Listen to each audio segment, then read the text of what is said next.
তো ছাত্রদেরকে আমি তো পড়াচ্ছি, আপনি মাইকের সামনে বসে বলে দিলেন যে এরা পড়ে না, মাদ্রাসা ছেলেরা কোরআন পড়ে কিন্তু বুঝে না কিচ্ছু। কি বুঝে না মানে?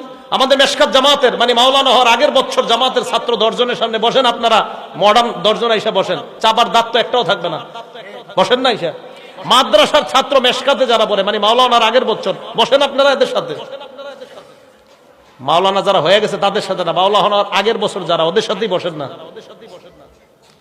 তাহলে কি বলতে চান?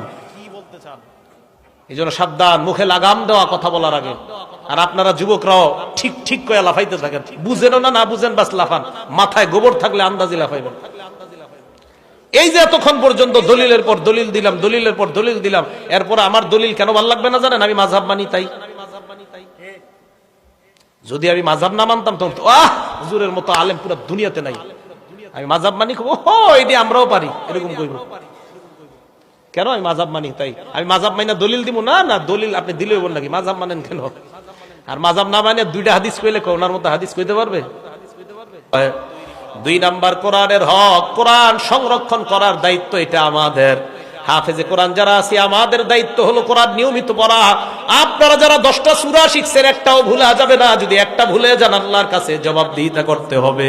হাফেজে কোরআন হাফেজ হওয়ার পর যদি আপনি চর্চা না করে ভুলে যান আল্লাহর কাছে কিয়ামতের ময়দানে জবাব দিতে হবে।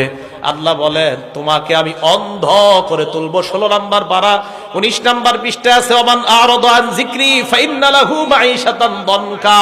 যারা আমার কোরআনকে এড়িয়ে চলবে আমি তাদের জন্য অনটনপূর্ণ জীবিকা দিব। ওয়া নাহশুরুহু ইয়াওমাল কিয়ামাতি আমা, কিয়ামতের ময়দানে তাদেরকে আমি অন্ধ অবস্থায় উঠাবো। বলেন নাউজুবিল্লাহ।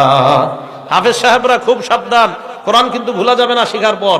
আপনারা সাধারণ জনগণ 10টা সূরা শিখছেন একটাও ভুলা যাবে না, প্রতিদিন চর্চা করতে হবে। যদি চর্চা করে ভুলে যান তো ঝামেলা নাই, চর্চা না করে যদি একটা সূরা ভুলে যান আল্লাহর কাছে কিয়ামতের মাঠে দাঁড়াইতে হবে।